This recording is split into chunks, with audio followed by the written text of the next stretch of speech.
Hey guys, so this is an example video for a bunch of derivatives with e to the x, a to the x, natural log of x, and log base a of x. So I'm going to show you the whole list.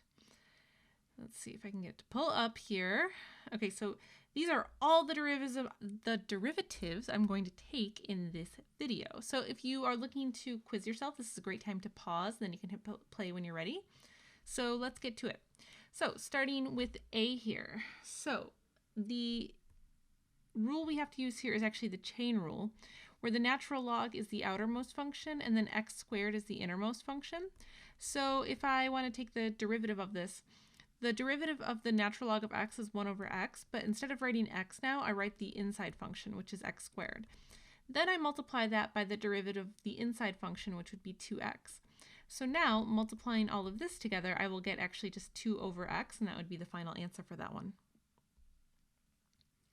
Okay, so moving on to g here, so we have to use the chain rule yet again. So the outermost function is my e. Maybe I should use the pink color just to stay consistent. The outermost function is e. The inner function is this sine of x plus the natural log of x. So let's get started here. So taking the derivative of e will just be e itself, and then I leave the inside stuff intact. Then I multiply all of that by the derivative of the inside function. So the derivative of sine is cosine, and then the derivative of the natural log of x is 1 over x. So there's all the pieces of this, and I don't know if there's really like a nicer way to write this out. I would probably just leave it like this. So let's write this as the cosine of x plus 1 over x times e to the sine of x plus the natural log of x. I don't know if you guys can hear that sniffing. That's not me, that's my dog. I'm sitting next to a bowl of pretzels and she decided to give them a sniff. Okay, so there's the derivative for that one.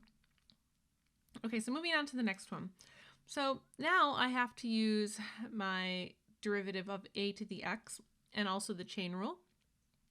So for this one, so the outermost function is this 5 to the x, really. So the structure of this will be 5 to the x, except now I leave the inside function intact, times the natural log of 5. So that's the derivative of the outside function, and then I multiply that by the derivative of the inside function, and the derivative of the natural log of x is just 1 over x. So in the end, I end up getting 5 natural log of x times the natural log of 5, all of that over x.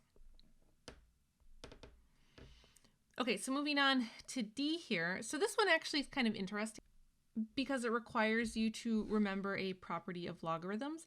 So this is actually an application, or we could use the product rule here. So what this means is since I'm adding these two things together and they're the same base, I can actually rewrite them like this. So I can rewrite this as f of x equals log base 3 of x times x to the 4th. So then that actually makes this problem easier, right? So I can take fewer derivatives. So this is ultimately finding the derivative of log base 3 x to the 5th. So totally want to use those properties when we can. And so now if I take the derivative of this,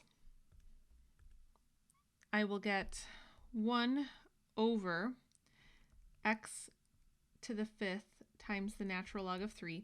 So notice I just took the derivative of the outermost function. So this log base 3, this would be the structure of it. Normally this would be an x here, but since I'm using the chain rule, I'm writing just the inside function, so x to the 5th. And then I multiply that by the derivative of the inside function. That derivative will be 5x to the 4th. So this whole thing can simplify to 5 over x times the natural log of 3. Okay, so this is always a favorite one, the natural log of the natural log of the natural log of the natural log of 4x. So we have a lot of chain rules to take here. So I'm actually going to color code this. So here's this natural log, then this one, then this one, then this one, and then we've got this function in the end. Okay, so starting with the outermost natural log, so the derivative of this is 1 over x, but instead of having 1 over x, it's going to be 1 over all the inside stuff. So this is going to be 1 over the natural log of the natural log of the natural log of 4x. Okay, there's one down. So now moving on to the next one. So the derivative of this is going to be 1 over all of this stuff. So this is going to be 1 over the natural log of the natural log of 4x. Okay, making our way through. Now I've got, what is the derivative of this one? Well, this would be 1 over the natural log of 4x. Now I take the derivative of the next one. That will be 1 over 4x. And then finally, what is the derivative of 4x? That would just be 4. And so, yeah, just a crazy looking derivative, right? So now, if I write this all out, I'll get 4 over, I don't even know if I have enough space here, 4x times, oh wait, the 4's will drop out, won't they? That's great. Okay, so this is 1 over x times the natural log times the natural log times the of the natural log of 4x, and then the natural log of the natural log of 4x, and then one more natural log of 4x. All right, hey, look at that. I got everything under one line.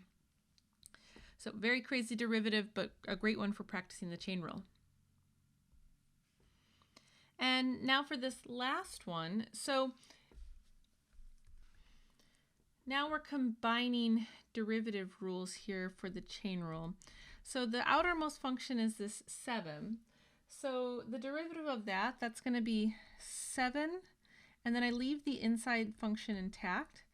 So all of that times the natural log of 7. And now I have to multiply this by the derivative of the innermost function. And the innermost function is this log base 2 of x. So this is going to be times 1 over x times the natural log of 2. And so now I can rewrite this. Let's see. I can rewrite this as 7 to the log base 2 of x times the natural log of 7 over x times the natural log of 2. And so that'll do it for this particular video. So hopefully that was helpful to you. If you have any other questions, feel free to drop me a line. I'll talk to you guys next time.